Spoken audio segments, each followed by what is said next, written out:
Here I have Simpsons Hit and Run running on my modded Switch, but this is with no Android, no Linux. This is running right on Horizon OS, and it runs surprisingly well and does a lot of the work for us. So let's dive into this thing.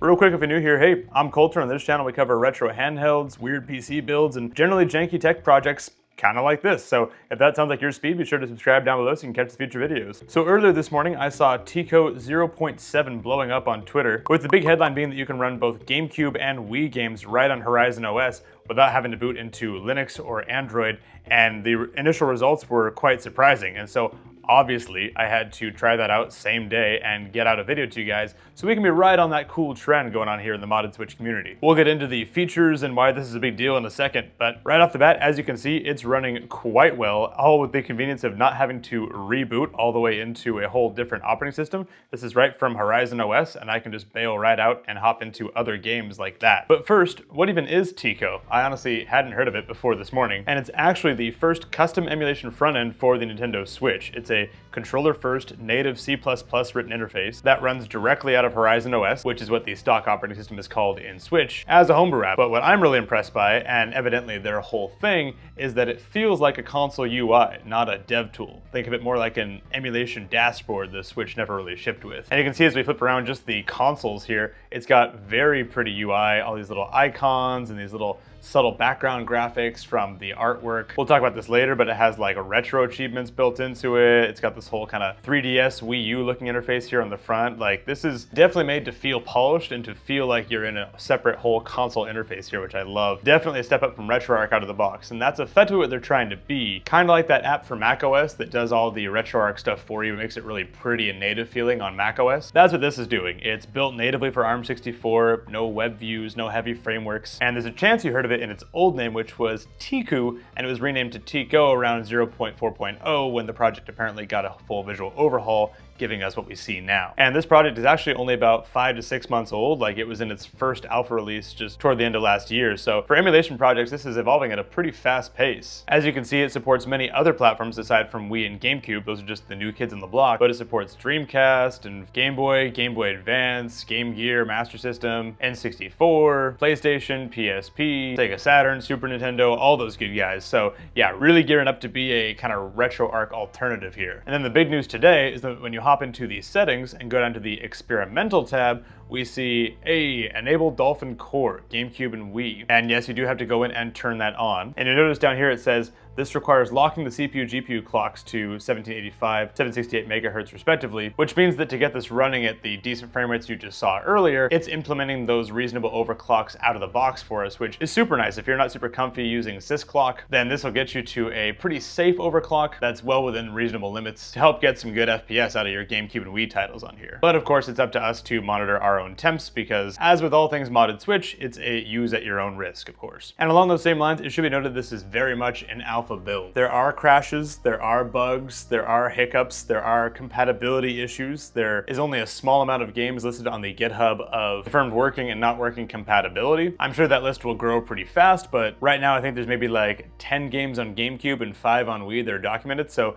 this is super fresh. Like, I don't think that the 0.7.0 release is even 24 hours old right now. So we're getting on the ground floor here. So if early adopter semi-buggy tech is your thing, then this is exactly for you. But with all that backstory out of the way, now let's get into how to actually set this thing up on your Switch so you can start enjoying your Wii and GameCube ROM collection, all without having to reboot your Switch, and you can stay right inside Horizon OS, which is sick. So first thing you need to do is, of course, grab the 0.7.0 release from their GitHub page. You'll unzip that and then just extract its contents into the root of your SD card. It'll give you a Switch and Tico folder, and when it prompts you, you'll just choose to merge those folders, notably the Switch folder, because obviously it needs to put the homebrew inside your Switch folder. Then for the ROMs, you'll create a ROMs directory inside the Tico folder, and inside there create a Wii and GC folders and plop all your ROMs in there, which will scan in later from within Tico. Then from your Switch home screen, you'll just go ahead and hold down R and choose one of your installed titles. Keep holding R, and that way we can get into the homebrew launcher here, and we'll scroll over and we'll see Tico. Now, right off the cuff, this menu is going to be blank. We're going to cover what to do here in a second. But the first thing we'll have to do is actually make sure that your system clock is accurate, because when I was setting this up, my clock was a few minutes off, and that was giving me an SSL issue, preventing me from talking to any of these servers for downloading cores or fetching artwork.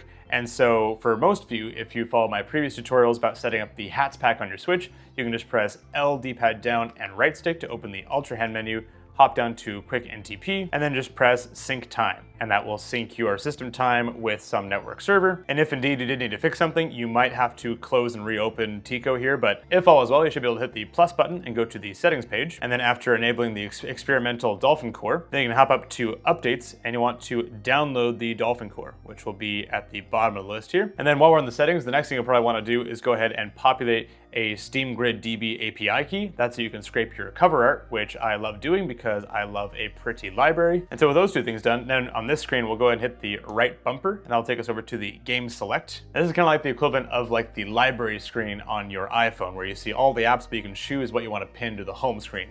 And so we're going to scroll on down to GameCube, and if we go ahead and press menu over top of that, we can rescan games. Press that. It'll scan the games that are inside that directory and find the ROMs you put in there before.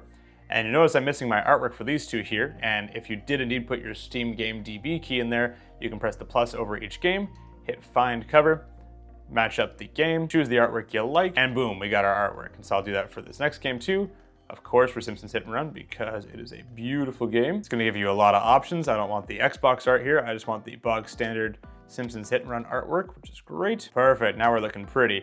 And then if you want to pin these games to your home screen, you just hit the plus there and hit add to home screen, and you can choose where you want to go and then just drop it, which is great. And then you can just fire this up straight from the main menu, which is super cool. Because you have a huge ROM library, you probably want to cull that library a little bit and have the games you're actually currently playing pinned to your home screen. So I like what they've done here with this design. It's very 3DS-y, Wii U-y, and I'm here for it. By the way, if seeing the artwork for Mario Kart Double Dash or Simpsons Hit and Run makes you happy, then you're probably in the tribe and we would be good friends. So if you want to catch future videos where I do videos like this, then be sure to subscribe down below, because this is the kind of janky stuff we get up to all the time, you know? Now, if you're using version 0.7.0 like I was, when you first boot up your game, you might get a crash, which is what I got when trying to open any GameCube game. Didn't matter what GameCube game, any GameCube game would crash. I would not get into even the initial opening credits. And because this release of Tico is so new, I actually couldn't find anything online about fixing this. I asked the AIs, I checked other resources aside from AI. Okay, well, I mostly asked AI because they were scraping those resources for me and it's so fast, but nothing surfaced. So by my own trial and error, I found out that you have to go into the settings,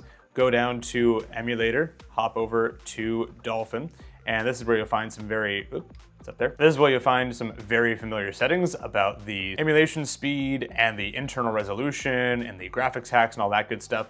But what we want to do on the main emulation tab is just go down to behavior and check skip GameCube BIOS, because many of us are not accustomed to uploading a GameCube BIOS into our emulators, but technically one might be expected to give you the little intro animation and all that. So we're just gonna hit skip that so it doesn't need the GameCube BIOS. And then in other games, I was also getting an error about it not being able to write to the SD card for creating memory card files. And so I checked allow SD writes and save data writable here. So having all three of these checked seems to resolve my issues.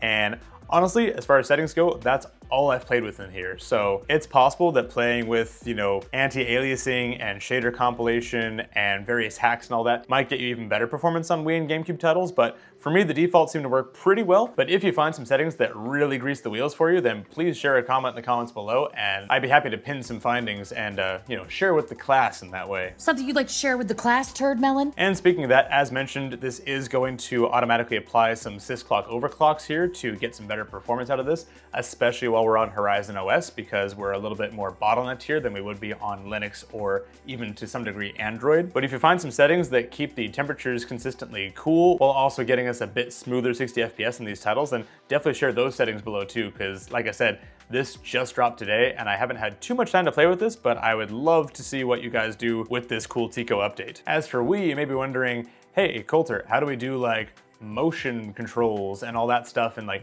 pointer stuff? Because, you know, that was kind of the Wii's whole shtick. And the answer is, you'll probably want to stick to games that expected you to have a classic controller and or Wiimote and nunchuck attached, because I believe, whoop, we got a little error there. Yep, see, bugs happen on this thing. But I believe right now it's hard-coded where the right Joy-Con, or attached Joy-Con if you're on a Switch Lite like me, is assigned as a Wiimote, and the left is attached as a nunchuck. So thankfully, given that most Wii games allowed that control scheme, in games like Brawl and Mario Kart Wii, and pretty much any Wii game where you were allowed to just kind of sit back on the couch and play it, should be good to go. But as for motion games and how pointers are handled and everything, honestly, not super sure. I believe I saw people able to use the motion controls, but as for actually like getting the Wii pointer to show up on the screen or whatever, not sure how that works. Maybe it's just like a gyroscope mapping thing. And my only modded Switch in the house is my modded Switch Lite, and I haven't bothered to pair other Joy-Cons to this because it's kind of a hassle, and then I have to repair them and all that. But one confirmed issue I saw with regards to motion controls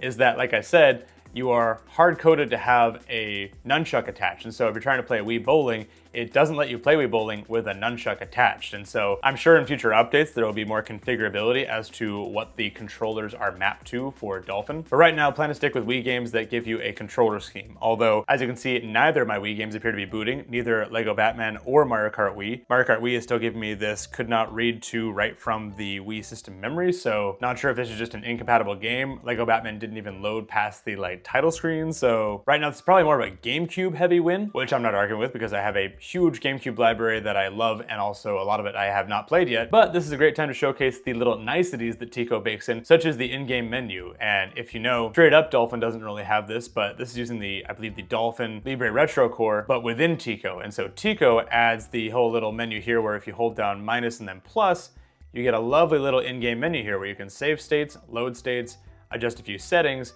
and exit game back into Tico. So you don't have to bail to the home menu, close everything, and then browse back in. You actually get to just return to the Tico menu quite cleanly, which I love. This is the kind of thing that sold me on MuOS and other operating systems for those retro handhelds like from Anbernic. So being able to not break the experience and return to your preferred launcher here is really nice. As far as overall performance across systems, as you can see, GameCube tends to run quite well, usually just some load-in stutters kind of thing. I believe Double Dash was even on the GitHub page as a known plays well game, aside from some initial load-in stutters. And of course, you can tweak the settings, the internal resolution, the shader compilation, the overclock settings, all that. If this isn't quite your speed, this is of course running at 1x native. I'm very happy with 1x native, especially given this screen size. I don't really need any higher upscaling than this. And other confirmed working well GameCube games are Twilight Princess, Sonic Riders, Smash Melee, Star Fox Adventures, FIFA Street 2, which is a great start of this, especially if you haven't touched those titles ever, or at least not in a while. Other popular GameCube titles like Wind Waker and Luigi's Mansion are playable, but they do have some more sluggish areas.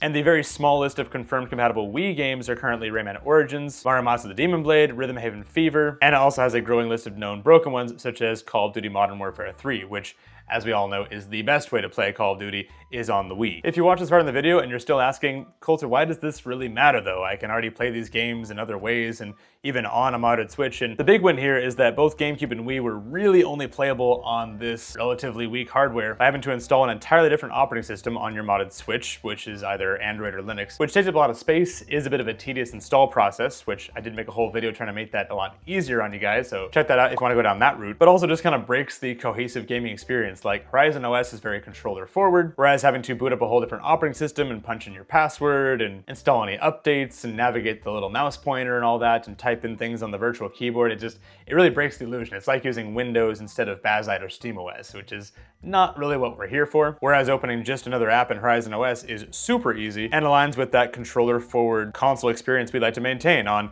you know, an actual console. And now from Horizon OS alone, you can emulate nearly every mainline Nintendo home console on the Switch right from stock OS, which I'm sure is a sentence that Nintendo is super happy to hear right now. So yes, Tico 0.7.0 is a bit rough. It is quite experimental. It will crash on you a bit. But is it frickin' cool and a huge step forward for the Switch stock OS emulation experience?